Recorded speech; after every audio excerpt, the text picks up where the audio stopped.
బాలగ్రహ దోషాలు అంటే ఏంటి? ఓం నమ శివాయ హరహర మహాదేవ. అయితే బాలగ్రహ దోషాలు, చోమిడి దోషాలు, సంధి దోషాలు ఇవి ఒక చిన్న పిల్లల్లో జరిగే ఒక చిన్న చిన్న విషయాలే. అంటే పుట్టిన పిల్ల నుంచి 5 సంవత్సరాల వరకు 5 ఏళ్ళ వరకు ఈ బాలగ్రహ దోషాలు కొంతమందికి పిల్లలకు ఉంటుంటాయి. అవి కొంతమంది గుర్తించక తెలియక వాడు ఏడుస్తున్న దాన్ని బట్టి వాడు ఇబ్బంది పడుతున్న దాన్ని బట్టి హాస్పిటల్కి పోవడము ఇలాంటివి చేస్తుంటారు కొంతమంది. అలా పోయినా కూడా వాళ్ళకి ఆ ఏడుపు తగ్గకుండా పోవడము, ఆ చిన్నులు ఆ ప్రభావాల వల్ల వాళ్ళు ఏంటంటే ఆరోగ్యంలో ముఖ్యంగా చిన్నపిల్లలు ఎక్కువగా ఏడుస్తుంటారు. అతిశయంగా ఏడ్చే పిల్లలు వీళ్ళకి బాలగ్రహ దోషం ఉంటుంది. అంటే సాయంత్రం టైంలో కానీ ఉదయం టైంలో కానీ పక్షులు కొన్ని తిరుగుతుంటాయి బయట.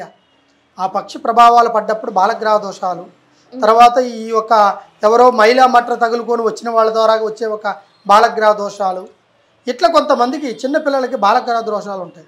ఇందులో చోమిడి దోషం అనేది చిన్నపిల్లలకు కూడా ఉంటుంది. తర్వాత సంధి దోషం అంటే కొంతమందికి తిన్నది అరగకుండా పోవడం, తాగిన పాలు తాగినట్టుగా కక్కడము, వాళ్ళకి జీర్ణం కాకుండా పోవడం, అతిశయంగా ఏడవడం, చెవు నొప్పి రావడం, కడుపు నొప్పి రావడం, ఇవన్నీ వాళ్ళు నోటుకుంటూ చెప్పలేనివి చిన్న చిన్న సమస్యలు.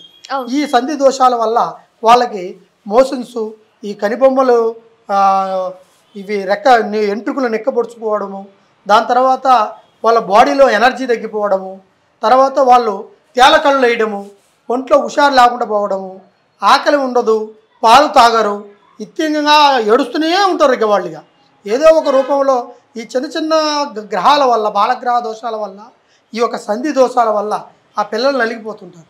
వాళ్ళకి సరైన సంధి ఆకు కానీ, సంధి పూస కానీ, సంధి విధానం కానీ దాన్ని చేయిస్తే ఖచ్చితంగా ఆ పిల్లలకి ఆ పాలు అరుగుదల కానీ, వాళ్ళు ఏడవడం కానీ, మోషన్స్ తగ్గడం కానీ, పాలు కక్కడం కానీ ఇవన్నీ తగ్గేదానికి ఒక అవకాశం అనేది ఉంటుంది.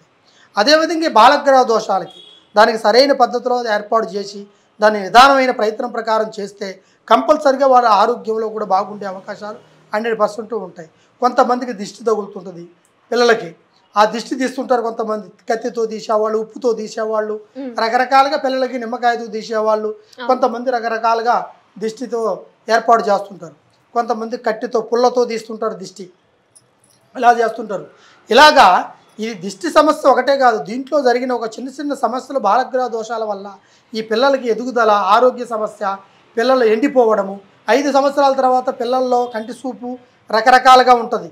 అంటే బెత్తరగా భయంతో చూసేవాళ్ళు, తర్వాత ఉలిక్కిపడి లేవడం పిల్లలు అని ఏడవడం, నిద్రలో లేచి, ఇలాంటివి కొన్ని చిన్న చిన్నవి జరుగుతుంటాయి.